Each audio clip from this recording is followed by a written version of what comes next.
కష్టాలు. ఒక రాజు ఉండేవాడు. అతని వద్ద గల మంత్రి ఏ కష్టం వచ్చినా అంతా మన మంచికే అంటూ ఉండేవాడు. వారిరువురూ కలిసి వేటకు వెళ్లారు. త్రోవలో కత్తిదెబ్బ తగిలి రాజుగారి బొటన వ్రేలు తెగిపోయింది. మామూలు ప్రకారం అంతా మన మంచికే అన్నాడు మంత్రి. రాజుకు కోపం వచ్చింది.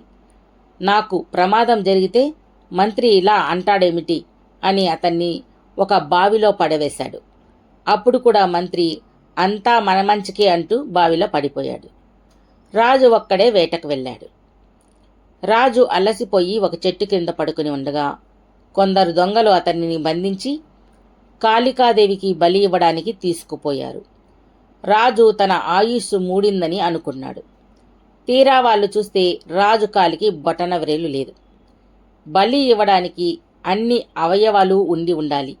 ఏ అవయవం లేకపోయినా పనికిరాడు. అందుచేత వాళ్ళు రాజును వదిలివేశారు. రాజు సంతోషముతో తిరిగి వచ్చి బావిలో ఉన్న మంత్రిని బయటికి తీసి జరిగిన విషయం చెప్పాడు. నిన్ను నేను బావిలో వేసినప్పుడు కూడా అన్నీ మన మంచికే అన్నావు కదా, బావిలో పడటం వల్ల నీకు ఏమి మంచి జరిగింది అని అడిగాడు. బావిలో పడకపోతే నేను మీ వెంట వచ్చేవాణ్ణి. దొంగలు నన్ను తీసుకుపోయేవారు.